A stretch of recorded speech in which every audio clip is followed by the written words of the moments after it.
भगवान श्री कृष्ण की मधुर बाल लीलाएं। श्री कृष्ण की विविध मनोहर बाल लीलाएं। इससे भगवान जी की बाल लीला का, बाल चरित्र का, बाल क्रीड़ाओं का वर्णन है। किस प्रकार वे खेलते थे और खेल खेल में क्या करते थे, मैया के साथ, गोपियों के साथ, गोपांगनाओं के साथ और घर में भी कैसे बालोचित खेल खेलते, पशु पक्षियों के साथ किस किस प्रकार का खेल खेलते, कैसे माखन दही लाते, फिर कैसे खाते और मैया से किस बुद्धिमानी से बात बताते कि मैया प्रसन्न हो जाती। मैया कहती देखो कितना चतुर हो गया। इन सब लीलाओं का वर्णन है। श्री कृष्ण अब बड़े हुए, दोनों घुटनों के बल और दोनों हाथों के बल चलने लगे। हाथ टेक करके जमीन पर ये बकैयाँ चलने लगे। दोनों भाई नन्हे नन्हे पांव से गोकुल के कीचड़ में खिसकते हुए जाते। उस समय इनके पांव में घुंघरू थे जो रुनझुन बजा करते। ये दोनों स्वयं इसको सुन करके रुक जाते कि ये कहाँ से बाजा बजता है, ये पता नहीं अपने ही पैर में बजता है। कभी कभी राह चलते जब अज्ञान व्यक्ति के पीछे हो जाते तो कभी धक से रह जाते, कभी डर जाते और कभी रोहिणी माताएं यशोदा के पास लौट जाती। माताएं देख देख करके स्नेह से भर जाती। उनके दूध की बहरा धारा बहने लगती। जब वे दोनों नन्हे नन्हे बालक अपने शीर में तमाम कीचड़ लपेट लेते तो इनकी सुंदरता और बढ़ जाती और दौड़ आते और ये नहीं देखते कि मैया की साड़ी खराब हो जाएगी, आकर लिपट जाते और मैया प्रसन्न हो जाती। साड़ी खराब होने का तो कुछ असर नहीं रहता। मैयाओं को बड़ी प्रीति होती है। वे मुस्कुरा करके हृदय से लगा लेती और दुग्धपान कराने लगती। इनकी मंद मुस्कान, छोटी छोटी इनकी दंतलियां, भोला भाला सा इनका सुंदर मुख देख करके मैया मानव आनंद के समुद्र में डूबने उतराने लगती। अब बच्चे कुछ और बड़े हुए तो उनको घर के बाहर भी खेलने दे। ये बाहर जाने लगे और तमाम बाल लीलाएं करने लगे। इनसे तमाम गोपियों को भी सुख मिलने लगा। अब तक तो गोपियां डर के नाते अंदर रहती और मैया को डर रहता कि कहीं ये नज़र न लगा दे। इसलिए कहती अब तुम लोग जाओ, बहुत देर हो गई आए हुए। ये बच्चा इधर खेलेगा तो डर जाएगा, कहीं बच्चे को नज़र न लग जाए। तो कहती कि हट जाओ, तुम लोगों को बहुत देर होगी। जब ये बाहर जाने लगे तब गोपियों ने देखा कि अब तो खुला मैदान है। वे आ करते देखने लगी और अब ये बाल लीला करने लगे।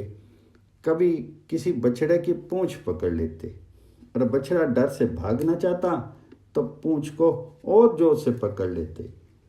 अब बछड़ा दौड़ता और ये पूंछ पकड़े हुए घसीटते जाते।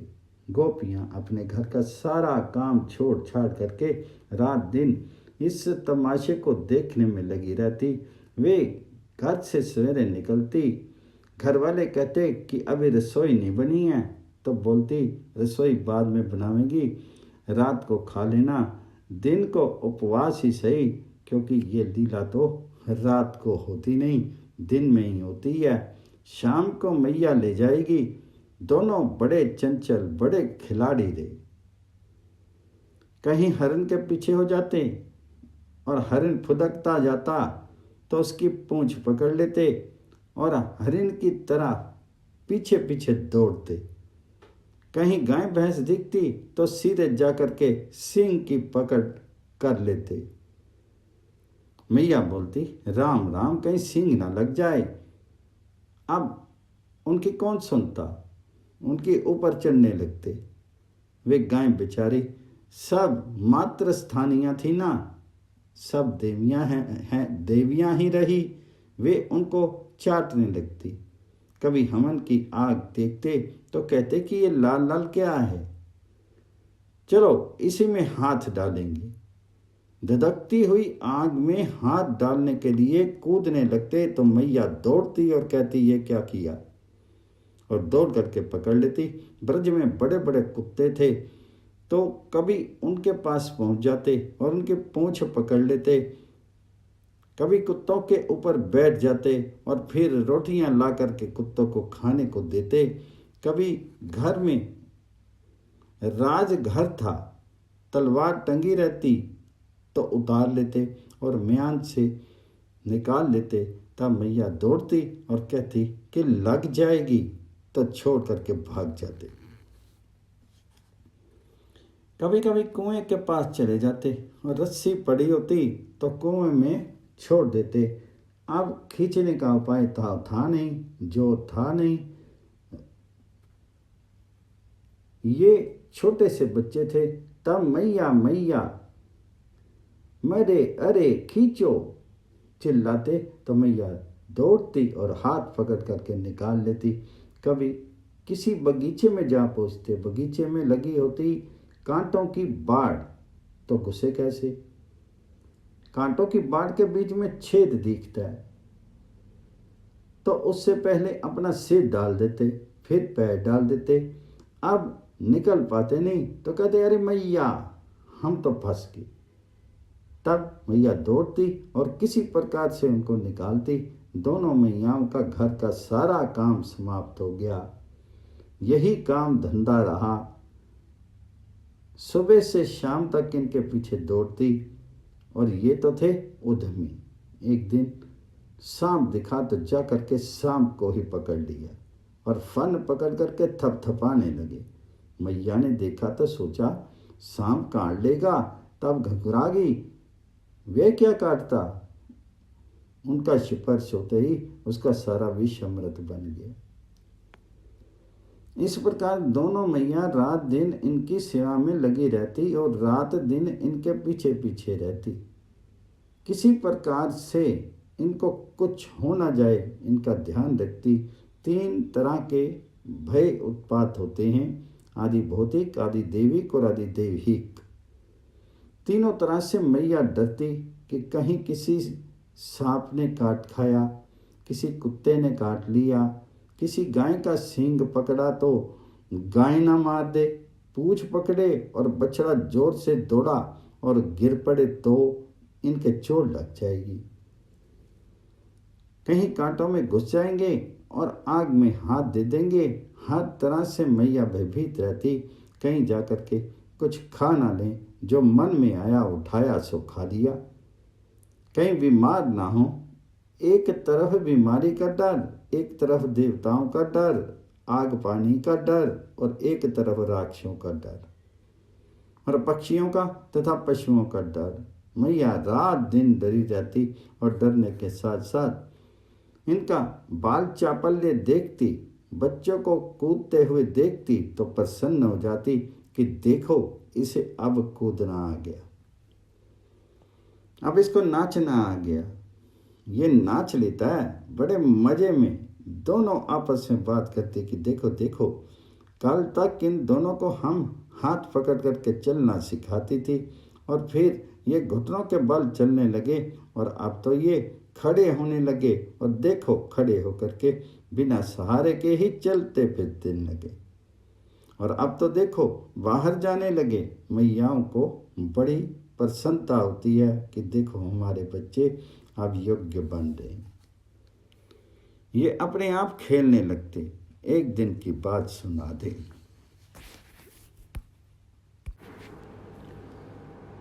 एक दिन ये घर में ही खेल रहे थे। घर सुना था, मैया कहीं बाहर गई हुई थी, कन्हैया लाल घूम रहे थे तो मक्खन देखा। मक्खन का लोदा था हांडी में। ये बच्चे ही थे, इनके मन से चोरी की भावना नहीं, उन्हीं की चीज़ थी। अब मक्खन खाने की मन में आ गई तो मक्खन को उठाया। वहाँ एक अजब बात क्या हुई कि वहाँ एक मणियों का खंबा था, दर्पण की तरह से उसमें सब कुछ दिखता। ये जब हाथ में मक्खन का लौंडा लेकर के उस खंबे के पास बैठ कर के मुंह में लगाने लगे तो उनकी दृष्टि चलेगी खंबे की तरफ। तो उनको दिखाई दिया कि खंबे में दूसरा बच्चा खा रहा है। अब वे डर गए। बाल लीरा है ना, उससे अंदर वालों से बोले कि भैया देख, मैया से मत कहियो कि मैंने माखन चुराया, आधा आधा भाग रहा अपना, आधा तुमको देंगे और आधा अपना लेंगे, यूं कह करके आधा भाग लगे देने। यशोदा मैया दूर से सुन रही थी तो प्रसन्न होगी कि देखो ना, बच्चा कितना होशियार हो गया और भोला इतना कि छाया को समझ रहा है दूसरा बच्चा।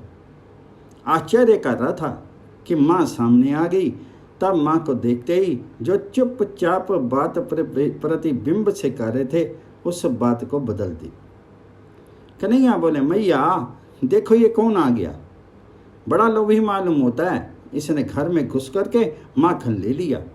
तुम्हारा माखन चुराने के लिए ये घर में घुस आया है और मैं इसको रोक रहा था, ये रोकने से मानता नहीं।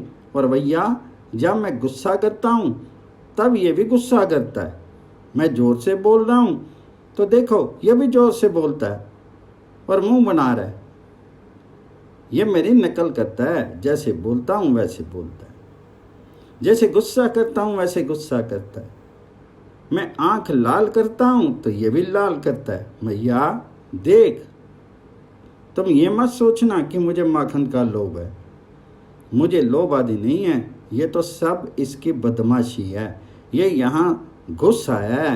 अब मैया आनंद में मग्न हो गई। वात्सल्य स्नेह को देख करके, वात्सल्य स्नेह के मारे मैया ने कहा, देखो कितनी होशियारी की बात करने लगा, इतना सियाना हो गया। ये है तो भोला ही, पर बड़ा सियाना हो गया, सियानी सियानी बात करने लगा। इस प्रकार से आनंद होने लगा। कहते हैं कि ब्रजवासियों के कन्हैया स्वयं भगवान हैं, परम सुंदर परम मधुर हैं। बलराम और ग्वाल बालों को साथ लेकर के अब निकल पड़ते हैं और गोपियों के घरों में घुस जाते हैं। घरों में जा जा कर के गोपियों को निहाल करने लगे, खेलने लगे। इनकी चंचलता बड़ी अनोखी है। गोपियों को इनकी चंचलता बड़ी मीठी लगती, छोटे छोटे बच्चों को इनका खेल बड़ा अच्छा लगता। ये सब गोपियाँ इकट्ठी होकर के एक दिन नंद बाबा के घर आई। कहाँ ये क्या करते हैं। वह सब मैया को सुनाने लगी। मैया देख, ये तेरे बच्चे की करतूत, ये तेरा बच्चा बड़ा नटखट हो गया है, बड़ा शरारती हो गया है। मैया बोली, क्या शरारत की इसने। वे बोली, मैया तुम तो जानती नहीं, भोली भाली हो और समझती हो कि ये बच्चे हमारे बड़े सीधे हैं। ये जब हमारे घरों में जाते हैं तो गाय धोने का समय नहीं हुआ रहता तो भी जाकर के बछड़ों को खोल देते हैं। फिर वे बछड़े सारा दूध पी जाते हैं। जब हम रोकती हैं तब ये हंसते, ताली बजा बजा कर कहते हैं, ले ले ले, तथा हमको अंगूठा दिखाते हैं। हम क्या करते, जब इनको माँ का लगता है, जब भी मौका लगता है तो ऐसा करते हैं। ये चोरी के बड़े बड़े उपाय जान गए हैं। हमारा मीठा मीठा दूध, दही और मक्खन ये खा जाते हैं। ये स्वयं खा जाते तो कोई बात नहीं, परंतु खाता है और फिर बंदरों को इकट्ठा करता है, बंदरों को बुला करके सबको ये बांट देता है। और इतने में भी नहीं मानता है। जब हम डांटती हैं तो कहता है कि देख, और बदले में मटकी ही फोड़ डालता है। घर में और कोई वस्तु नहीं मिलती है तो बच्चों को थप्पड़ लगा करके भाग जाता है, चोटी खींच करके भाग जाता है। ये इतना चतुर हो गया है कि दूध दही हम ऊपर रख देते हैं तो पीढ़े के ऊपर पीढ़ा रख करके खड़ा हो जाता है और उस पर भी नहीं पाता है तो उखल उलट करके बच्चों से कहता है कि तुम इस पर खड़े हो जाओ। उसके ऊपर जाकर के छड़ी से छेद करता है और उसमें से जब मक्खन गिरता है तो मुंह बाँ खोल देता है ये बड़ा चतुर है, इसको पहचान है कि किस मटकी में मक्खन है। ये मामूली छाछ वाली मटकी छेड़ता ही नहीं, उसकी ओर देखता ही नहीं, और ऐसा छेद करता है कि पता ही नहीं चले और सामान बाहर आ जाता है। मैया बोली, ढक करके रखो, अंधेरे में रखो। गोपी बोली, मैया अंधेरे में रखने से क्या होगा? ये जो तुमने गहने पहना रखे हैं, इससे ये जब ये अंधेरे में जाता है तो इसकी प्रकाश से अपना काम कर लेता है। घर में घुसा नहीं कि इसके शीश से तेज निकलता है, जिससे अंधेरी कोठरी में तमाम उजाला हो जाता है। इस प्रकार कहाँ क्या रखा है ये सब जान लेता है, फिर रिठाई करता है, हमको ही चोर बनाता है और स्वयं घर का मालिक बन जाता है। इतना ही नहीं, जब हम लोग ज्यादा डांटती हैं तो इसने एक दिन ऐसी बदमाशी की कि रसोई में जाकर के दही फेंक दिया। हमारे लीपे पोते स्वच्छ घरों को खराब कर देता है। ये बड़े उपाय जानता है। देखो यहाँ ये साधु बना बैठा है, कितना भोला भाला है, निरी बालक मानो कुछ करता ही नहीं। और जब आ जाता है तब इसकी उधम देखी को पता लगे, तुम एक ही दिन में हैरान हो जाओ। इस प्रकार से मैया को लहना दे करके गोपियाँ चली गई। मैया तो हंस पड़ी। मैया ने सोचा कि देखो ये इस बहाने बच्चे का गुण गा गा करके मुझको प्रसन्न करने आई हैं, इनको धन्य है। कृष्ण भगवान जी की जय। भगवान श्री कृष्ण की मधुर लीलाओं में रिंगण लीला, ये भगवान जी की मनोहर बाल लीलाओं का वर्णन है। कहते हैं कि कुछ दिनों में राम कृष्ण कुछ बड़े हो गए। अब वे घुटनों के बल बकैयाँ चल चल करके गोकुल में खेलने लगे। यहाँ राम केशव कहा है। कहते हैं कि ये नंद नंदन वंशी वादन में निपुण हैं और अपने लीला माधुर्य से ब्रह्मा और शिव का भी हरण करने वाले और अपने स्वरूप ऐश्वर्य से उनको भी अभिभूत कर देने वाले हैं, इसलिए इनका नाम केशव है। दूसरी बात, केशव का अर्थ करते हैं कि भगवान की जो अंग छटा है उसका नाम केश है, और इसलिए जो सर्वज्ञ मुनिजन हैं वे इनको केशव नाम से पुकारते हैं। भगवान राम और केशव ये दोनों इस गोकुल में खेलने लगे। ये भगवान की रिंगण लीला है। घुटनों के बल दोनों हाथ और दोनों घुटने टेक करके चलने लगे। यहाँ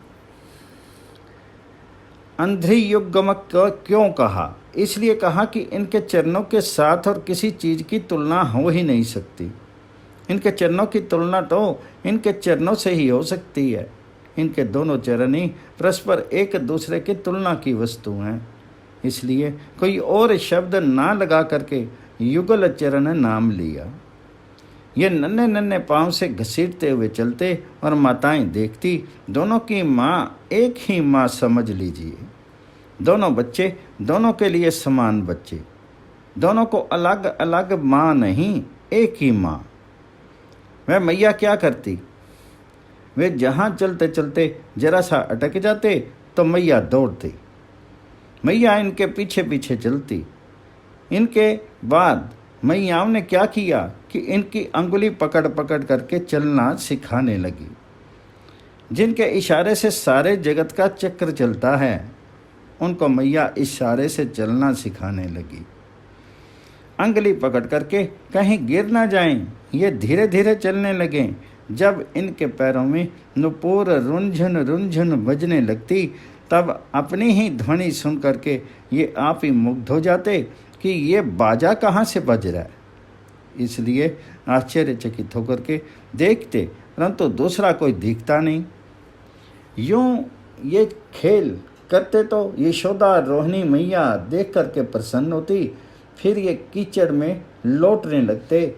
वह स्नेह से भर जाती और उनके दुग्ध की धारा बहने लगती। जब वे कीचड़ में सन करके आते तो ये थोड़े ही देखती कि अब नहा करके माँ की गोद में जाना है। सारे बदन में लगा कीचड़ इनका अंग राग बन जाता, क्योंकि भगवान जी के अंग से जिसका स्पर्श हो जाए वह निष्कृष्ट वस्तु भी परम उत्कृष्ट हो जाती है। कीचड़ का अंग संग लगा करके लौटने पर इनकी सुंदरता और बढ़ जाती। माताएं दोनों को गोद में लेकर के उसी रूप में हृदय से लगा लेती और दुग्ध पान कराने लगती। दुग्ध पान करते समय बीच बीच में मुस्कुरा करके माताओं की ओर देखते तो उनकी मंद मंद मुस्कान, छोटी छोटी दंतलियां और भोला भाला मुख निहार करके माताएं आनंद के समुद्र में डूबने उतारने लगती। अब रामकृष्ण धीरे धीरे कुछ और बड़े होकर के घर के बाहर भी जाने लगे और घर में भी खेलने लगे। कभी कभी कोई बूढ़ी गोपी आती तो ये सामने दौड़ते तो वह हाथ फैला देती और ये तुरंत ही गोद में चले जाते। वह मुख चूमती, बड़ा प्यार करती, इसलिए ये उनके मुख की ओर देखते और कहते कि अरे ये तो माँ नहीं है, दूसरी कोई है। तो जरा सी देर तक देखते, फिर उतरना चाहते तो वह गोपी बेचारी डर जाती और सोचने लगती कि ये रोने लगेंगे, इसलिए गोदी से उतार देती। फिर भाग करके माँ के पास जाते आते और कहते, मैया मैया तुम कहाँ चली गई थी। तब मैया उठ करके गोद में ले लेती। इस प्रकार से फिर वे घर के बरामदे में जाने लगते और नाना प्रकार से खेलने लगे। इस तरह से ये लीला चलने लगी। फिर जब कुछ बड़े हुए तो बाहर भी जाने लगे और इनकी लीला और बढ़ी।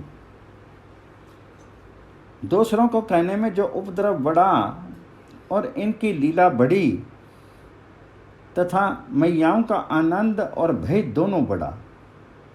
अब ये जब तक घर में थे तब तक संभाल रखना बड़ा सहज था, परंतु अब जब इधर उधर जाने लगे तो संभाल करना बड़ा मुश्किल हो गया। यशोदा रोहिणी मैया ने तमाम धात्रियों से कहा कि सावधान रहना, बच्चे चपल बहुत हैं, बड़े चंचल और बड़े उद्यमी हैं, किसी बात को मानते नहीं हैं। मैया इनकी लीलाओं को देख देख कर तो आनंदित हो, परंतु मन में डरे भी। उन्होंने आसपास की गोपियों से ये कह दिया कि ये बच्चे बड़े उद्यमी हैं, तुम लोग भी इनका ख्याल रखा करो। ये तो चाहती थी कि किसी प्रकार से मैया आने को कह दे। अब तो फिर बात ही क्या, अब गोपियाँ नंद भवन जाने लगी। वे तो बाल विहार देखने आती। इस प्रकार से वे सब के सब घर के कामकाज को भूल करके आनंद सिंधु में लहराने लगी। जब आंगन में खेलते कूदते तो वहाँ जो गाय थी, जो गोवत्स थे, ये सब भी प्रेमी गण नहीं थे। ये कोई पशु थोड़े ही थे, ये तो लोग भी अब नंद बाबा के महल में लीला देखने के लिए अंदर आने लगे और आकर के सब वहीं खड़े हो जाएं तो ग्वाले बेचारे बड़ी चेष्टा करें बाहर निकालने की, परंतु ये बाहर निकले ही नहीं, पड़े रहे आंगन में। और जब बलपूर्वक इनको निकालना चाहें तो ये आंगन में ही सो जाएं। गाय तो जाए, बछड़े सो जाएं, वहाँ से उठे ही नहीं। कन्हैया और दाऊजी बोलते, इनको रहने दो, हम इनके साथ खेलेंगे, इनको बाहर मत निकालो। अब बछड़े और गाय नंद जी के उस विशाल आंगन में आने लगे। इनको डर तो था नहीं। पहले ये बछड़ों के पास जाने लगे, उसके बाद उनके पास जा कर के देखें कि इनके पीछे ये क्या लगा है। पूँछ तो जानते नहीं थे कि ये क्या है, तो पूँछ को हाथ में लेकर के हिलावें तो बछड़े को गुदगुदी हो, तो ये देखे कि बछड़ा प्रसन्न हो रहा है, जरा जोर से खींचे, तब बछड़ा खड़ा हो जाए तो उसको और जोर से पकड़ ले तथा और खींचें तो बछड़ा दौड़े तो ये उनके पीछे पीछे घसीटते हुए चले जाएं। तब मैया कहे कि तुम बहुत बहादुर हो, शाबाश।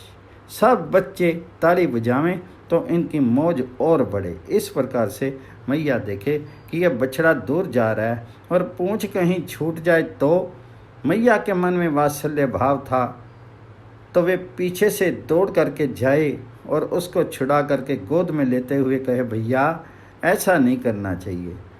तुम हारे नहीं, तुमसे पूंछ मैंने ही छुड़वाई है, बछड़ा हार गया है। इस प्रकार से उनको समझा बुझा करके ले आए। कुछ दिनों के बाद ये और चंचल हो गई, तो बाहर आकर के खेलने लगे और बहुत सुंदर नाच करने लगे। तो मैयाओं के मन में आया कि नाच देखें, और कहा कि जरा गाओ। अब इनका नाचना गाना शुरू हुआ। बड़ा सुंदर भाव है, नाचने वाले गाने लगे। इनका गाना क्या है, वे अस्फुट सफ़र है। ठीक ठीक गाना इनको आता नहीं है, पर इनका गाना तो जो है वह तो सब जगह गाया जाता है। जब वे गाने लगे तो मैया तथा सब इकट्ठी हो जाएं और कहें कि अब हमको गाना सुनाओ और नाच दिखाओ। तमाम गोपियाँ इकट्ठी होकर के माखन हाथ में लेकर के खड़ी हो जाएं और कहें कि नाचे गए तो माखन मिलेगा। तब इनके मन में नाचने की आ जाए, ये नाचने लगते और गोपियाँ इनको नचाने लगती। बड़ा सुंदर सुंदर भाव इनका होने लगा और इससे वे सबको सुख देने लगे। इसके बाद ये बाहर भाग जाते और बाहर बड़े बड़े गायें बैल भैंसें थी, इनके पास जब जाते तो वे अपना मुंह नीचे कर देते, जरा हाथ ही लगा दे, जरा हाथ ही फेर दे। उनका सुंदर भाव देख करके ये आगे बढ़ जाते और उनका मुंह नीचे रहता तो ये सींग पकड़ लेते और उनको हिलाते, कभी पूँछ पकड़ लेते और कभी बैठी हुई गाय के ऊपर चढ़ जाते तथा बोलते कि उठ। अब मैया रोहिणी और यशोदा देख देख करके डर जाएं कि कहीं किसी का सींग लग जाएगा तो बड़ा अनर्थ हो जाएगा, और कहीं गैया और भैंस लेकर के भागे और ये गिर पड़े तो मुश्किल होगी। मैया इन्हें छुड़ावे दौड़ावे, लेकिन ये कहे कि नहीं, हमको तो बड़ा मज़ा आ जाता है, हम इसी पर रहेंगे। कहीं इनका गला पकड़ लें, कहीं कुछ कह दें। अब मैया फिर हटावे, लेकिन ये माने नहीं, उनको निगरानी रखनी पड़ने लगी। एक दिन आग जल रही थी। इन्होंने देखा कि आग की लपट है, तो ये समझा कि आग नाच रही है, तो हम भी नाचें। अब आग के पास जाकर के आग की तरह नाचने लगे। बोले इसका हाथ पकड़ करके नाचें, तो अग्नि में हाथ डालने लगे। अग्नि की शिखाओं को पकड़ने के लिए मानो चेष्टा की। इन्होंने हाथ बढ़ाया तो मैया सारी डर गई। अरे राम राम, ये क्या होगा। दूसरे ही इनका बाल चापल्य देखा। आग क्या थी, इन्हीं की शक्ति से आग बनी है ना। जब ये हाथ बढ़ाएं तो आग की लपट दूर हो जाए। मानो आग भी इनके साथ नृत्य करने लगी। अग्नि की शिखाएं नाचने लगी। माताएं दौड़ी और उन्हें उठाया। बोली तुम लोग बड़े मूर्ख हो, आग से जल जाओगे। तब इन्होंने कहा ना मैया ना, ये तो नाच रही है हमारे साथ, इसका नाच कितना बढ़िया है। इस प्रकार से ये आग से हाथ डाल दे। कभी कुत्ता घर में आ घुसे तो रामकृष्ण दोने उस कुत्ते के पास पहुंच जाए। कुत्ता जब प्यार से किसी को देखता है तो पूंछ हिलाता है। जब कुत्ता पूंछ हिलाते हुए सिर नीचा कर ले, तब ये उनके गले को पकड़ ले, बायां हाथ उनके गले में डाल दे और दाएं हाथ से उसकी जीभ पकड़ लें। जब वह जीभ लपलपाए तो उसकी जीभ पकड़ करके खींचने लगे। कभी पूंछ खींचें और कभी कुत्ते के ऊपर जा कर के बैठ जाएं। मैया कहती कि ये कुत्ते तो घर के पालतू हैं, इनसे डर नहीं है। मैया ये सब देख देख करके हंसे। अब बंदरों का तो इनका पूर्व का बड़ा भारी सहयोग रहा है। बंदर जब आवें तो इनको बड़ा अच्छा लगे। बंदर नाचने लगें तो ये भी उनके पास जाएं और उन्हें देख करके बंदर भागे नहीं तब ये क्या करें, ये दोनों हाथों से बंदरों के दोनों हाथ पकड़ करके उनको घर की तरफ खींच करके ले आवें कि चलो हम साथ खेलेंगे। ये सब देख करके नंद रानी डर जाए कि यह बंदर कहीं काट ना ले। कुत्ते तो घर के पालतू हैं, पर ये बंदर तो ऐसे ही हैं, कहीं काट लें तो सर्वनाश हो जाए, बड़ी मुश्किल हो जाए। समझा बुझा करके और दूध का माखन का नाम ले करके लौटा लावे। एक दिन देखा कि एक काला नाग निकला। इन्होंने सोचा कि ये क्या है, काली काली पतली चीज चल रही है, ये क्या है। तब दौड़े और पीछे से उसकी पूंछ पकड़ ली, सांप की पूंछ पकड़ ली। अब सांप को जो स्पर्श हुआ तो उसको बड़ा आनंद हुआ और उसने अपना फन फैला दिया। इन्होंने बाएं हाथ से उसे पकड़ा था और दाएं हाथ से उसके फनों को थपथपाने लगे। फिर वह कुछ बोला नहीं तो उसको उठा करके माला बना करके गले में पहन लिया। अब यशोदा रोनी मैया ने दूर से देखा तो डर गई। राम राम, ये नारायण का स्मरण करने लगी। बोली, हे नारायण, अब तो आप ही बचाइए, इसने तो सांप को गले में डाल लिया, बड़ा चंचल है, मानता ही नहीं है। वे भागी तो उनकी वह नहीं खुल गई और रास्ते में गिर पड़ी, धूल लग गई, घबरा गई, कहीं सांप काट न ले, इसलिए दौड़ी और उसको किसी प्रकार से उठा करके ले आई। वह एक दिन की बात थोड़ी ही थी, रोज सांप निकले और रोज इनका यही तमाशा हो। अब ये तो बड़े चंचल रहे। एक दिन बगल में बगीचे के कुएं पर गए। वहाँ रस्सी और घड़े पड़े रहते थे। वहाँ पर एक रस्सी लगा करके कलश था, जो उस कलश को कुएं में डाल दिया। वे पानी से भर गया तो लगे खींचने, अब खींचा जाए नहीं, हाथों में जोर था नहीं। वह इनको नीचे खींचे तो डरें और चिल्लावें, अरे मैया, हम तो गिरे, कुएं में गिरे, कलशा हमें खींच रहा है। मैया ने देखा ये तो वहाँ से बोल रहा है, कहीं गिर ना जाए। तो मैया दौड़ी, बोली, हाय हाय, ये तुमने क्या किया है। हे भगवान, हे नारायण, इनको बचाओ, हमारे पहुँचने में देर हो जाए तो ये कहीं गिर ना पड़े। इस प्रकार से ये सब कुछ करें और करावें। एक दिन मयूर आया। मोर तो रोज ही आते, इनको मोर बड़ा प्रिय है। इनको मोरों से, मोर पंख से बड़ा अनुराग है। मोर ने इनको देखा तो अपनी पूंछ फैला करके नाचने लगा। ये भी राजी हो गए और इनकी रंग रंगीली पूंछ को देखा। उस हरित कंठन नील मयूर को देखा।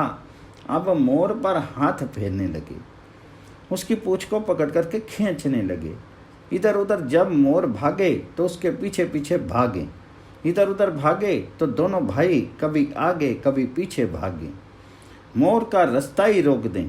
अब मैया ने देखा कि ये मोर कहीं पंख से मार ना दे, कहीं लग जाएगी तो ठीक नहीं होगा। इसलिए मैया दौड़ी और बोली, ठहर जा, तुम लोग बड़े शरारती हो गए हो और जरा सी बात भी नहीं मानते हो। तुमको हम मोर मंगा देंगे, बड़े बड़े दूसरे पक्षी मंगवा देंगे और पिंजरे में रख देंगे, तुम उनके साथ खेला करना। वे बोले, हमको पिंजरा नहीं चाहिए, हम तो ऐसे ही खेलेंगे। गायों के लिए एक बाड़ा रहा। कांटों से बाड़ बनी थी। एक दिन की बात है, ये खेलते खेलते वहाँ आ गए। अब ये दरवाज़ा कहाँ ढूंढने लगे कि कौन से मार्ग से जाना है। उनके लिए मार्ग वार्ग नहीं है, उनके लिए सभी मार्ग मार्ग है, उनमें जाएगा कैसे। तब कांटों की बाड़ में जहाँ जरा सा छेद दिखा तो बोले, यही रास्ता है। कांटों में पहले पैर घुसा दिए, फिर सिर घुसा दिया और फिर बदन घुसावें तो कांटे गड़े और बदन हिला नहीं पावें, न आगे जा सके न पीछे। तब रोने लगे और बोले, मैया मैया, ये देखो क्या हो गया, हमको तो इन कांटों ने पकड़ लिया। वे आकर के सिर पीटने लगी और बोली, तुम मानते नहीं, कहीं कांटे बिंध गए तो बड़ी मुश्किल होगी। किसी प्रकार कांटों को हटाया और इनको बाहर निकाला। इस प्रकार से कन्हैया और दाऊ जी बड़े चंचल, बड़े खिलाड़ी थे।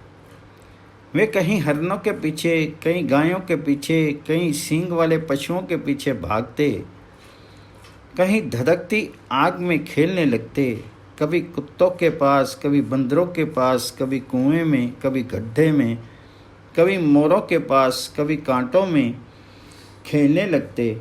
अब मैया परेशान रहती, इसके पीछे पीछे वे घर का काम करे, जब तक ये सो ना जाए तब तक ना मालूम क्या कर बैठे। दोनों मैया और धात्रियाँ सब परेशान रहती और परेशानी के साथ ही आनंद भी रहता जब इनको खेलते देखती। रास्ते में देखें तो बड़ा आनंद आता। एक तरफ तो बच्चों को बचाने की चिंता और एक तरफ उनके खेलने का आनंद। यहाँ इस श्लोक में एक शब्द आया है द्विज। इसका एक अर्थ ब्राह्मण भी होता है। ब्राह्मणों के साथ भी ये खेलते। इस विषय में एक बड़ी सुंदर कथा प्रचलित है। बोलो कृष्ण भगवान जी की जय।